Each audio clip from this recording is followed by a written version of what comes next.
नमस्कार, आप देख रहे हैं फाइनल रिपोर्ट। मैं हूं आपके साथ विवेक शांडिल्य। फाइनल रिपोर्ट में हम आपको दिखाते हैं देश दुनिया की हर बड़ी खबर जिस पर होनी चाहिए आपकी नजर। राजनीति से लेकर कूटनीति के मैदान तक, खेल के मैदान से लेकर युद्ध के मैदान तक, हर वो खबर जिसकी फाइनल रिपोर्ट आपके लिए बहुत जरूरी है। तो आइए देखते हैं बिना देर किए फाइनल रिपोर्ट।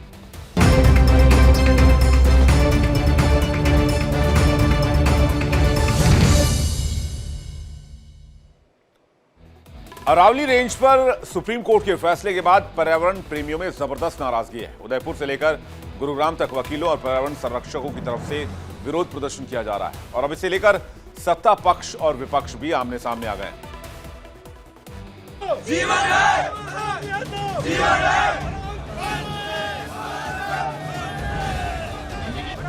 नहीं मिटने देंगे। सोशल मीडिया पर सेव अरावली आंदोलन ट्रेंड कर रहा है। सुप्रीम कोर्ट के अरावली पर्वत को लेकर स्वीकार की गई पर्यावरण मंत्रालय की सिफारिश के बाद आम लोग और पर्यावरण प्रेमियों में नाराजगी देखी जा रही है। कई पर्यावरण संरक्षकों की तरफ से भी इसको लेकर प्रदर्शन किए जा रहे हैं। पर्यावरण कार्यकर्ताओं ने देश के कई हिस्सों में अरावली पहाड़ियों की ऊंचाई के आधार पर की गई नई परिभाषा पर नाराजगी जाहिर की।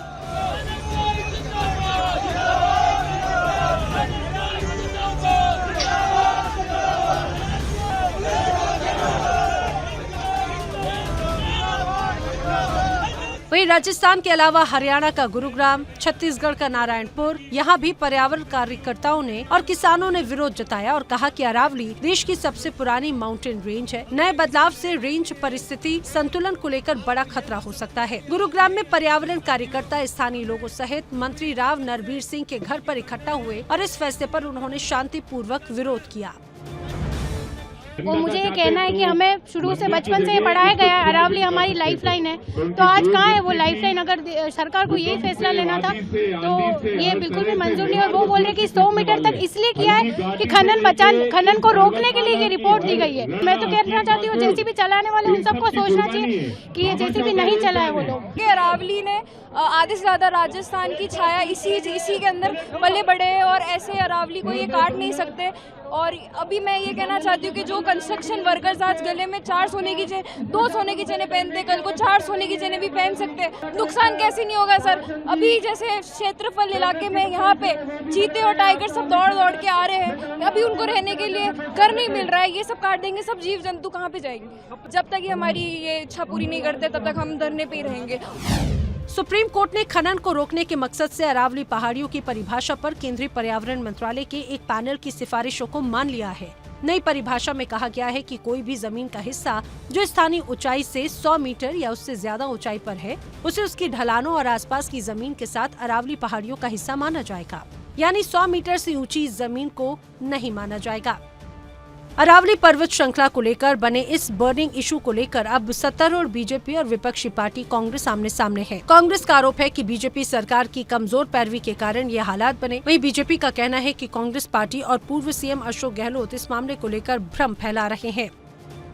अरावली को लेकर जो फैसला आया सुप्रीम कोर्ट का, वो दुर्भाग्यपूर्ण है,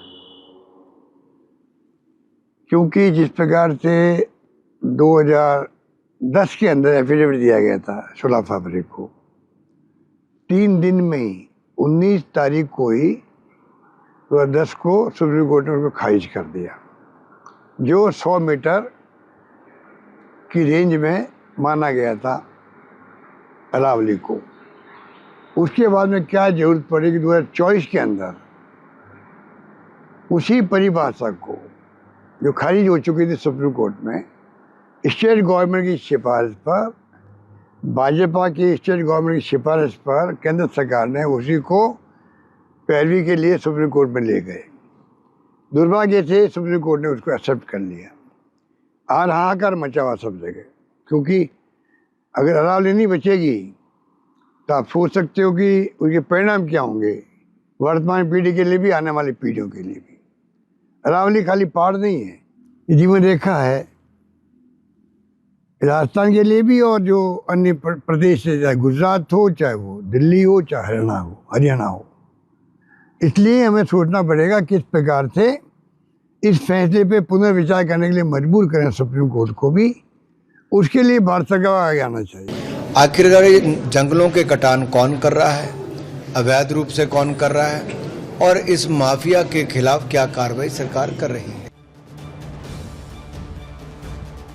सोशल मीडिया पर यह मसला लगातार ट्रेंड कर रहा है। युवा वर्ग इस पर अपनी बेबाक प्रतिक्रियाएं दे रहा है और सोशल मीडिया पर सेव अरावली की मुहिम चलाई जा रही है।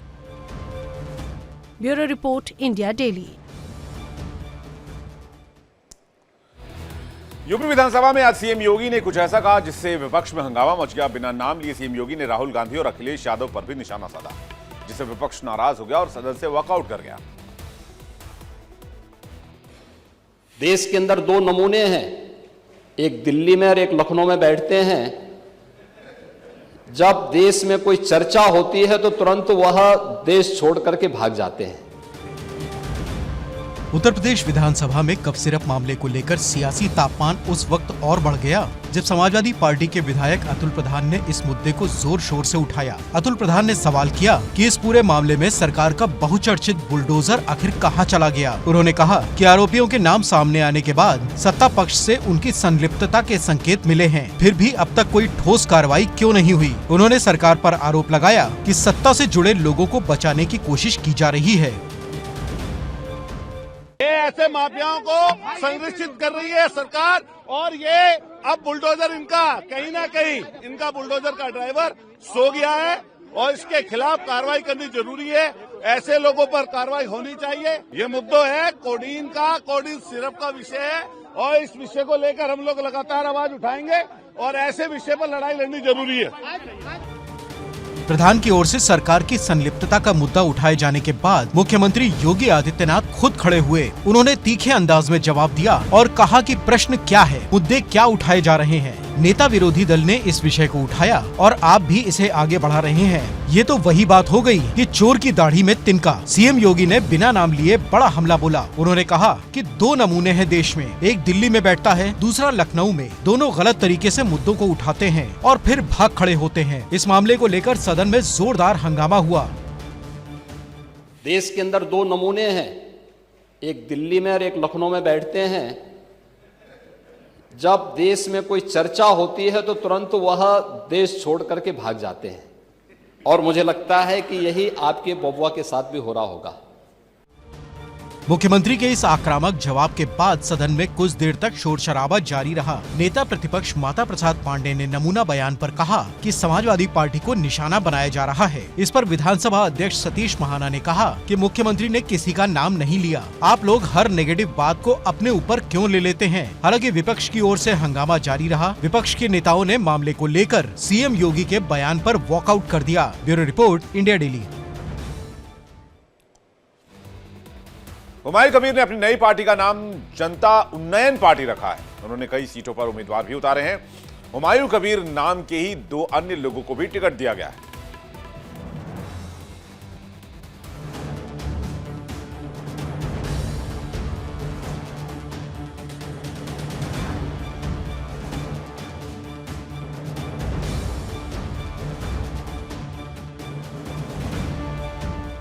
पश्चिम बंगाल के मुर्शिदाबाद में नई बाबरी मस्जिद की नींव रखने वाले हुमायूं कबीर ने अपनी नई पार्टी का ऐलान कर दिया है। उन्होंने इस पार्टी का नाम जनता उन्नयन पार्टी रखा है। पार्टी का नाम और झंडा तय करने के साथ ही हुमायूं कबीर ने कई सीटों पर अपने उम्मीदवार भी तय कर लिए हैं। उन्होंने खुद 2 सीटों से चुनाव लड़ने का ऐलान किया है। वहीं 2 अन्य सीटों पर हुमायूं कबीर नाम के 2 अलग अलग लोगों को टिकट दिया गया है। ये मेरा नया पार्टी जो ओपन कर रहा है, वो पार्टी को एक रैली करके आम जनता को, आबादी को सामने रख के मेरा 4 लाख लोगों को इकट्ठा करके मेरा मुर्शिदाबाद से शुरू करेंगे वो नया पार्टी का रास्ता चलने का। अगले दिन में ये सोचा जो चुनाव आएगी 2026 में, तो मैं 294 जो सीट है, यहाँ से मैं कम से कम 90 से 100 सीट जीत हासिल करेगी और वो निर्णायक शक्ति मेरा पास ही रहेगी। नई पार्टी के नाम का ऐलान करने के बाद हुमायूं कबीर ने बताया कि मुर्शिदाबाद के रेजी नगर और भरतपुर विधानसभा से वो खुद चुनाव लड़ेंगे। ग्रामीण खड़गपुर विधानसभा से हाजी इमरान हुसैन चुनाव मैदान में रहेंगे। भंगवा गोला विधानसभा से हुमायूं कबीर को टिकट दिया गया है। ये व्यक्ति अलग है लेकिन नाम वही है। रानीनगर विधानसभा से डॉक्टर हुमायूं कबीर को टिकट मिला है। ये भी अलग शख्स हैं, जिसे जनता उन्नयन पार्टी ने टिकट दिया है। कुल मिलाकर 4 सीटों पर हुमायूं कबीर के नाम से ही चुनाव लड़ा जाएगा। हुमायूं कबीर पहले ही साफ कर चुके हैं कि वो पश्चिम बंगाल विधानसभा चुनाव लड़ेंगे और असदुद्दीन ओवैसी की पार्टी AIMIM के साथ गठबंधन करेंगे। उनको खिलाफ ही तो मैं पार्टी बनाया। वो लोगों को पास वोट लेके इतना हिम्मत दिखा रहा है, लोग को झूठ बात बोल रहा है, लोगों के साथ वो गद्दारी करके मेरे को गद्दार बोला, इसीलिए तो उनको खिलाफ बोला। मेरे को पर्सनल अटैक किया नहीं। वो 4 तारीख को जो मेरे को निष्कासन करने के लिए, सस्पेंड करने के लिए इतना हिम्मत उनको कौन दिया? जो बोला रेजीनगर में घर, बेलडंगा में क्यों मस्जिद बना रहा है? ममता बनर्जी अगले दिन सत्ता में नहीं आएगी। मैं जोर से बोल रहा हूँ, जो 100 को पार नहीं कर पाएगी। बड़ी बात बोल रहे हैं। हाँ, मैं बोल रहा हूँ, अब देख लेंगे। कबीर इससे पहले TMC के टिकट पर विधायक बने थे। हालांकि बाबरी मस्जिद की नींव रखने का ऐलान करने के बाद उन्हें पार्टी से निकाल दिया गया। इसके बाद उन्होंने नई पार्टी बनाई। वो TMC से पहले कांग्रेस और BJP का हिस्सा भी रह चुके हैं। राजनीति में आने से पहले वो सिविल सर्विस में थे। Bureau report, India daily.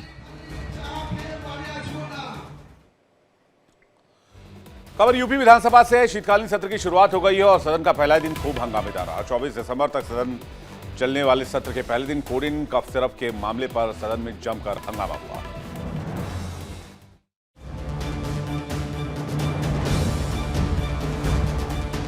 UP विधानसभा का शीतकालीन सत्र विधिवत रूप से सोमवार को शुरू हो गया है। सत्र की शुरुआत 19 दिसंबर को शुरू हुई थी। पहले दिन घोसी के दिवंगत विधायक सुधाकर सिंह को श्रद्धांजलि अर्पित कर सभा का समापन कर दिया गया था। लेकिन सोमवार को कोडिन कफ सिरप मामले में विपक्ष की ओर से जोरदार हंगामा हुआ।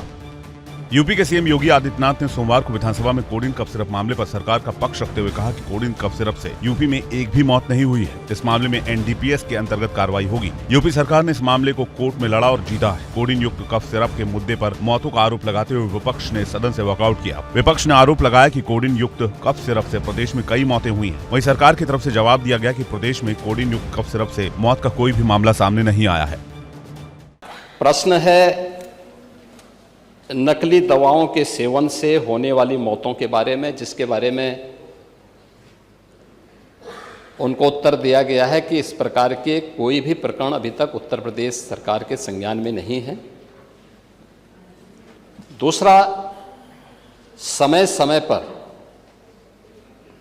इस दिशा में खाद्य सुरक्षा और औषधि प्रशासन विभाग के द्वारा छापेमारी की कार्रवाई भी होती है। उत्तर प्रदेश के अंदर कोडिन कफ सिरप के मामले में जिसको नेता विरोधी दल कोडिन कफ सिरप से उत्तर प्रदेश के अंदर कोई मौत नहीं हुई है। एक। दूसरा, इस मामले में NDPS के अंतर्गत कार्रवाई होगी। ये उत्तर प्रदेश सरकार इस मामले को कोर्ट में जीती है। उत्तर प्रदेश ने इस मामले को लड़ा है। तीसरा, उत्तर प्रदेश में इसका जो सबसे बड़ा होलसेलर, जो बड़े होलसेलर हैं, जिसको सबसे पहले STF ने पकड़ा था 2016 में, उसको लाइसेंस समाजवादी पार्टी ने जारी किया था। कोडिन कफ सिरप के मुद्दे पर सदन में जवाब देते हुए मुख्यमंत्री योगी आदित्यनाथ ने कहा कि सरकार के सामने कफ सिरप से मौत का कोई भी मामला सामने नहीं आया है। सीएम ने कहा कि विपक्ष सवाल उठा रहा है कि कार्रवाई नहीं हो रही है। इंतजार कीजिए, बुलडोजर की भी तैयारी है, उस वक्त बस आप लोग चिल्लाना मत।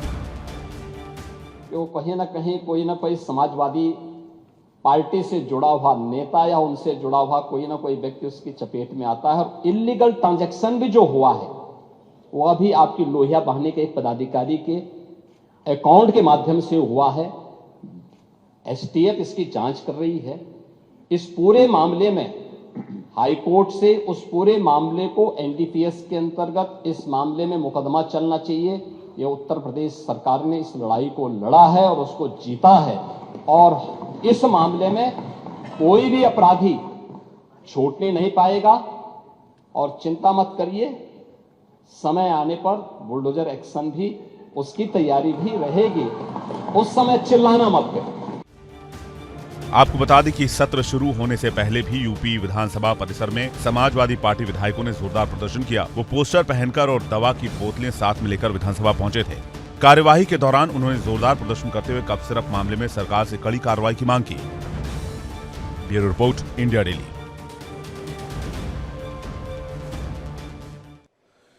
हिमाचल प्रदेश के शिमला के इंदिरा गांधी मेडिकल कॉलेज में एक डॉक्टर पर मरीज से मारपीट का आरोप लगा। वीडियो भी वायरल हो गया और अब मामले ने तूल पकड़ लिया है, जिस पर कार्रवाई की मांग की जा रही है।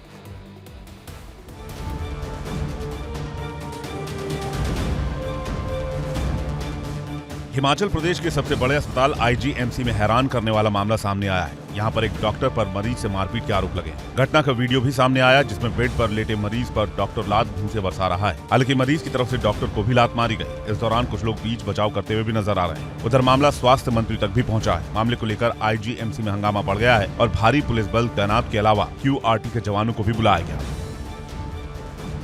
मारपीट के बाद मरीज के साथ आए परिजनों ने अस्पताल में हंगामा कर दिया और डॉक्टर पर गंभीर आरोप लगाए। बताया जा रहा है कि शिमला के कुपवी के रहने वाले एक निजी अकादमी में पढ़ाने वाले मरीज के साथ मारपीट की गई। वो आईजीएमसी में एंडोस्कोपी करवाने आए थे। परिजनों ने आरोपी डॉक्टर और प्रबंधन के खिलाफ नारेबाजी की। नहीं चलेगी, गुंडागर्दी नहीं चलेगी, नहीं चलेगी, नहीं चलेगी, गुंडागर्दी नहीं चलेगी, नहीं चलेगी, नहीं चलेगी, गुंडागर्दी नहीं चलेगी, नहीं चलेगी, नहीं चलेगी। बताया जा रहा है कि मरीज एंडोस्कोपी करवाने आया था तो डॉक्टर ने उन्हें कुछ देर के लिए बेड पर आराम करने के लिए कहा था। इस दौरान जब वो खाली पड़े बेड पर सो रहे थे तो मास्क पहनकर एक डॉक्टर आया और बदतमीजी करने लगा। इस पर मरीज के तीमारदारों ने कहा कि डॉक्टर ने उन्हें यहाँ आराम करने के लिए कहा है। डॉक्टर ने बुरी तरह से मरीज के चेहरे पर अटैक किया, जिससे उसके चेहरे से खून भी निकल आया। युवा डॉक्टर की पहचान फिलहाल नहीं हो पाई है। हालांकि घटना के बाद जब परिजनों ने अस्पताल में हंगामा किया तो पुलिस भी मौके पर पहुंची और पीड़ितों को अपने साथ थाने ले आई। फिलहाल मामले की जांच की जा रही है। आईजीएमसी में मरीज के साथ मारपीट मामले में स्वास्थ्य मंत्री कर्नल धानीराम शांडिल ने आईजीएमसी के एमएस और प्रिंसिपल को तलब किया और दोनों को सचिवालय में अपने कार्यालय में बुलाया। उधर पूर्व सीएम जयराम ठाकुर ने वीडियो को शेयर करते हुए लिखा कि आईजीएमसी शिमला में हुई ये घटना दुर्भाग्यपूर्ण है। ऐसा नहीं होना चाहिए था। इस मामले की निष्पक्ष जांच होनी चाहिए। सरकार और अस्पताल प्रशासन ये सुनिश्चित करे कि भविष्य में ऐसी घटनाएं न हो पाए। Bureau report, India daily.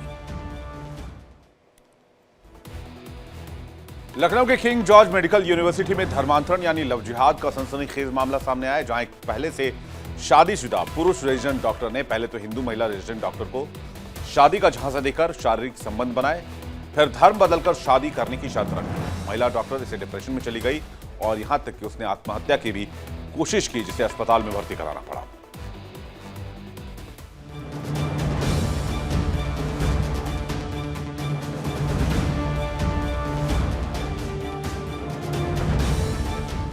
Lucknow के किंग जॉर्ज मेडिकल यूनिवर्सिटी में धर्मांतरण यानी लव जिहाद से जुड़ा एक सनसनीखेज मामला सामने आया है। पीड़िता के परिजनों ने आरोप लगाया कि उसकी बेटी के प्रेमी ने उसे प्यार के झांसे में फंसाया और अब धर्म बदलकर शादी करने का दबाव बना रहा था। परिजनों का आरोप है कि एक मुस्लिम युवक ने उनकी हिंदू बेटी को प्रेम के जाल में फंसाया, शादी का वादा कर उसका शारीरिक शोषण किया। बाद में जब लड़की ने शादी की बात कही तो युवक ने धर्म परिवर्तन कर शादी करने की शर्त रख दी। पुलिस जांच में पता चला कि दोनों के बीच लंबे समय से बातचीत चल रही थी। यह भी सामने आया कि जब युवती ने युवक से शादी की बात कही तो युवक की ओर से धर्म परिवर्तन की शर्त रखी गई। पुलिस के मुताबिक युवक की ओर से शादी से इनकार किए जाने के बाद युवती मानसिक रूप से परेशान हो गई और डिप्रेशन में चली गई, जिसके बाद वो नशीली दवाइयां ले रही थी। सूत्रों ने बताया कि युवती इससे पहले भी एक बार घर गई थी, जहां उसकी तबीयत बिगड़ने की स्थिति सामने आई थी। इसके अलावा युवती को किसी व्यक्ति की ओर से जानकारी दी गई कि संबंधित रेजिडेंट डॉक्टर पहले से शादीशुदा है और उसने पहले भी एक हिंदू युवती का धर्म परिवर्तन कराया था। इस जानकारी के बाद युवती और अधिक सदमे में आ गई। परिजनों की ओर से महिला आयोग और मुख्यमंत्री पोर्टल पर शिकायत दर्ज कराने की बात कही गई है। वहीं केजेएमयू के प्रवक्ता डॉक्टर के सिंह ने बताया कि दोनों डॉक्टर प्रदेश के बाहर के हैं, जिसमें महिला रेजिडेंट डॉक्टर कोलकाता की और पुरुष रेजिडेंट डॉक्टर उत्तराखंड का है। देखिए, अभी तक पीड़िता या पीड़िता के किसी अभिभावक ने इस संबंध में कोई भी लिखित शिकायत केजेएमयू में नहीं दर्ज की है, लेकिन चूंकि ये मीडिया में बहुत ज़्यादा प्रचारित हो गया है और बहुत सारे इलेक्ट्रॉनिक और प्रिंट मीडिया में ये खबर दिखाई जा रही है और ये कहा जा रहा है कि मुख्यमंत्री के पोर्टल पे और महिला आयोग के पोर्टल पे शिकायत पीड़िता के पिता ने डाली है। इसलिए हम लोगों ने उसका स्वतः संज्ञान इस स्तर तक लिया है कि हम लोग इस पे सचेत रहे और फैक्ट फाइंडिंग कर रहे हैं, लेकिन हमको कोई शिकायत नहीं मिली है। फॉर्मल जांच और इंक्वायरी कमेटी का कॉन्स्टिट्यूशन शिकायत मिलने के बाद होगा। हालांकि पुलिस का कहना है कि उन्हें अब तक कोई औपचारिक शिकायत प्राप्त नहीं हुई है। पुलिस अधिकारियों ने स्पष्ट किया है कि यदि कोई लिखित शिकायत मिलती है तो उस मामले में नियम अनुसार जांच कर आवश्यक कार्रवाई की जाएगी। वहीं जानकारी के मुताबिक केजीएमयू प्रशासन ने धर्म परिवर्तन का दबाव बनाने वाले डॉक्टर के खिलाफ नोटिस जारी कर दिया है। केजीएमयू प्रशासन ने डॉक्टर को अपनी बात रखने के लिए कहा है, जिसके बाद केजीएमयू प्रशासन आगे की कार्रवाई करेगा। Bureau report, India daily.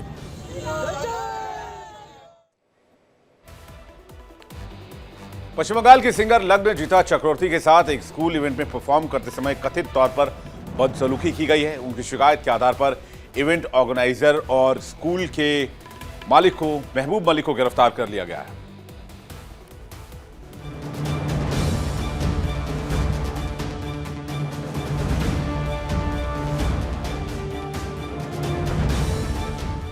हैरान करने वाला ये मामला शनिवार का है, जब पश्चिम बंगाल की फेमस सिंगर लग्नजीता चक्रवर्ती पूर्वी मेदिनीपुर में साउथ पॉइंट पब्लिक स्कूल के सालाना फंक्शन में परफॉर्म कर रही थी। उनका आरोप है कि परफॉर्मेंस के दौरान उन्हें परेशान किया गया। आर्टिस्ट का दावा है कि वो फिल्म देवी चौधुरानी का गाना जागो मां गा रही थी। तभी ऑर्गेनाइजर और स्कूल के मालिक महबूब मलिक स्टेज पर आए और उनसे सेक्युलर गाना गाने को कहा। लग्नजीता चक्रवर्ती का आरोप है कि इसके बाद उस आदमी ने उन पर हमला कर दिया, जिसके बाद वो लोकल भगवानपुर पुलिस स्टेशन में शिकायत दर्ज कराने गई तो काफी देर तक उन्हें इंतजार कराया गया। आर्टिस्ट का यह भी आरोप है कि पुलिस स्टेशन के ऑफिसर इंचार्ज शहंशाह हक उनकी शिकायत दर्ज करने को तैयार नहीं थे। Which means enough of your Jagoma, now sing something secular. I also have a huge problem with the way he has addressed me. I did not like the fact that he has called me tu and not aap or tum. So he said enough of your Jagoma, ab kuch secular ga. इस बीच महबूब मलिक के भाई मसूद मलिक ने दावा किया है कि singer लग्नजीता चक्रवर्ती ने झूठा आरोप लगाया क्योंकि उन्हें अधिक पेमेंट नहीं मिली थी। मसूद मलिक ने कहा कि लग्नजीता चक्रवर्ती साउथ पॉइंट पब्लिक स्कूल के कल्चरल प्रोग्राम में परफॉर्म करने आई थी। उन्हें शाम 4 बजे स्टेज मिलना था, लेकिन उन्हें देर हो गई। इस वजह से उन्होंने और पैसे मांगे। इसके अलावा स्टेज पर चढ़ने के बाद वो अपनी नई फिल्म का एक धार्मिक गाना गा रही थी। चूंकि एक स्कूल का इवेंट था, इसलिए उनसे स्टेज पर सेक्युलर गाना गाने की रिक्वेस्ट की गई। इससे वो परेशान हो गई। उन्होंने तुरंत परफॉर्मेंस बीच में रोक दी और स्टेज से चली गई। अब इस मामले को लेकर सियासत भी गर्म होने लगी है। एक तरफ बंगाल बीजेपी ने सिंगर के साथ कथित हैरेसमेंट का विरोध किया है, वहीं दूसरी तरफ बंगाली सिंगर के साथ हुई बदसलूकी को लेकर प्रदेश की टीएमसी सरकार का बयान भी सामने आया है और उन्होंने सिंगर का साथ और आरोपी पर कार्रवाई की बात कही है। देखिए, लग्नजीता चक्रवर्ती एमिनेंट सिंगर, उसका साथ जो हुआ है वो अनफॉर्चुनेट है। जिस आदमी ने ऐसा किया वो गलत किया, पुलिस स्टेप ले रहा है। और लग्नजीता जी जो गाना गाए थे उसमें कोई दोष नहीं था। लग्नजीता चक्रवर्ती एक बार क्यों बार बार वो गाना गा सकती है। वहीं पूर्वी मेदिनीपुर के पुलिस सुपरिटेंडेंट मिथुन कुमार दे ने बताया कि अब तक हमारी जांच से पता चला है कि भगवानपुर घटना का मुख्य आरोपी महबूब मलिक है। वो स्कूल का मालिक और इवेंट का ऑर्गेनाइजर है। हमने उसे गिरफ्तार कर लिया है। हम उसे नियम के अनुसार कोर्ट में पेश करके पुलिस कस्टडी की मांग करेंगे, जिससे कि हम आगे की जांच कर सकें। Bureau report, India daily.